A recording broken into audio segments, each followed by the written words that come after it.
Hello everyone. This is going to be a video for the Sacred Bleeding series. And I know I made a community post the other day about it, but the reason I am doing this series is because I have heard a few people talking about when they're on their cycles. Like, all they want to do is just hibernate. Or my boss the other day was being a douche and decided that one of the new rules is that nobody can take their purses into the store. Well, ex-boss, today was my last day there. But one of the girls said that they had to take it in because they were on their cycle, and he basically told her that he didn't care if she had to carry her tampons across the parking lot. And of course, that kind of shamed her, and I guess she's now leaving her purse in the car. I don't really know, but there's a lot of misconceptions about that time of a month, and especially for young girls just starting, and also for adults. They get put into positions they think they can't go swimming, or just a variety of things. And I've dealt with this a lot with my teen daughters and stuff as they grew. And so I got to thinking there has to be more to it other than having the cycles and creating a family and stuff like that.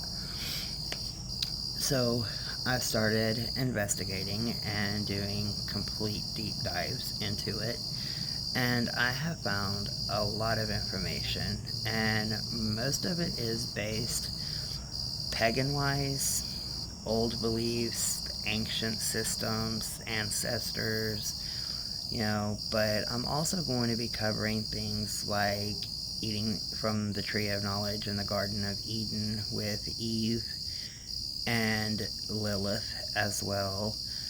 There is things about tarot readings and stuff during the cycle. There's also how it correlates to the red moon and the white moon phases, and the pink moon and the purple moon phases, and different meanings behind different things. There is meditations for it that helps relieve cramps and bloating, and then there's a lot of herbal remedies. And so this is going to be a really long series, but of course I will mix it with another series on something as well. But for this, I'm just going to start out a little bit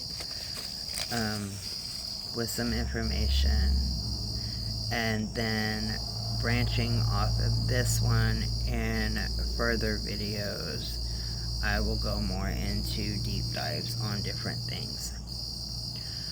But whether or not we realize it, we all come from a lineage that once upon a time revered menstruation as deeply sacred.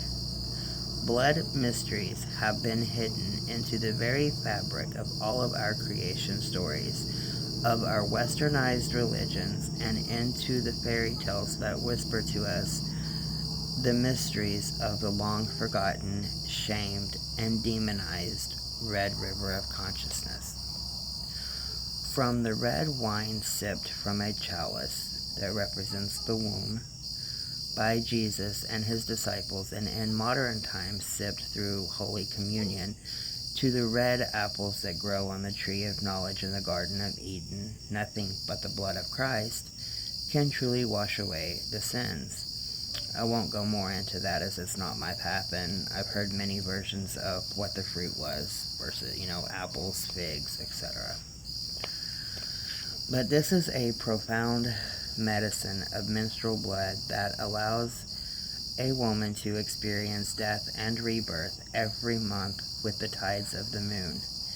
Ancient womb cultures all revered the womb as both the cosmic creatrix from where all is birthed, as well as a woman's individual power center, the place where she can incarnate a soul into the earth plane, and also where she can manifest her dreams into physical creation through her sexual desires.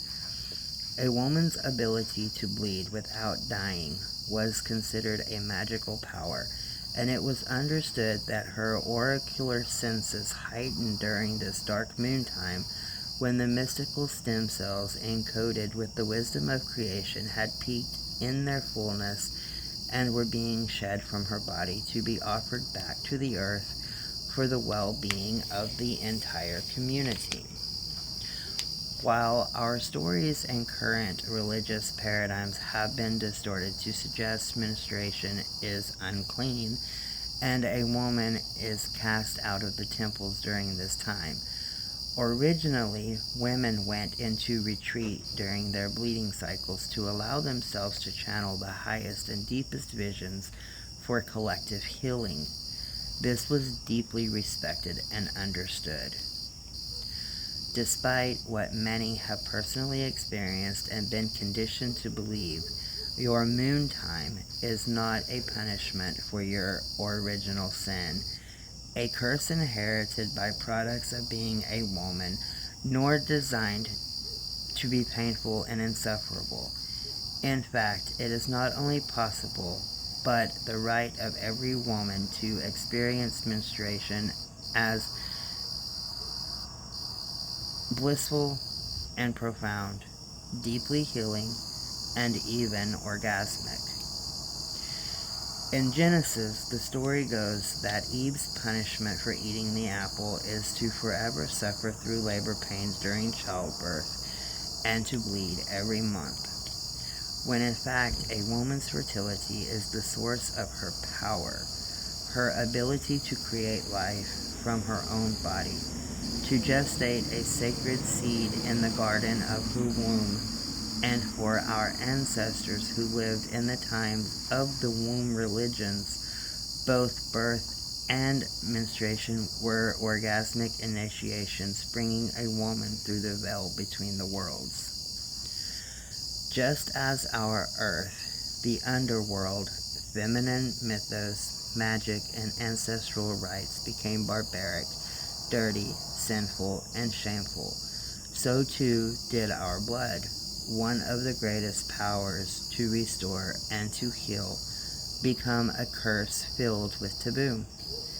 The surest way to disconnect a woman from her own power is to convince her that this power is inherently impure and separate from God, whichever God the woman may believe in.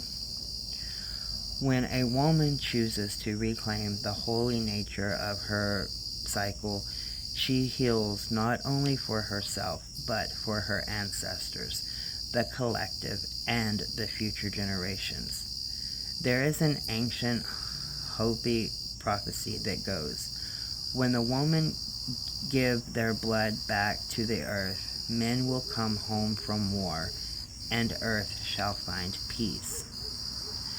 Many women today are reclaiming the sacredness of their blood and choosing to rewrite the narrative that this time, what's been called a curse, is in fact the greatest blessing that one can offer the world.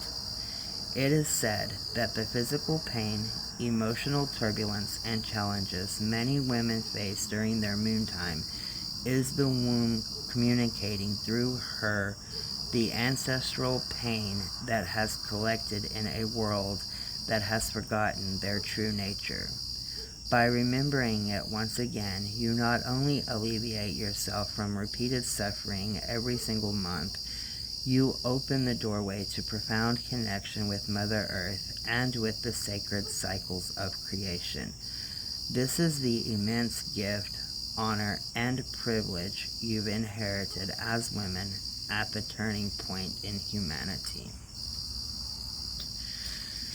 Now, from this part I have deep dives on pretty much everything that this introductory video covered, plus a ton more.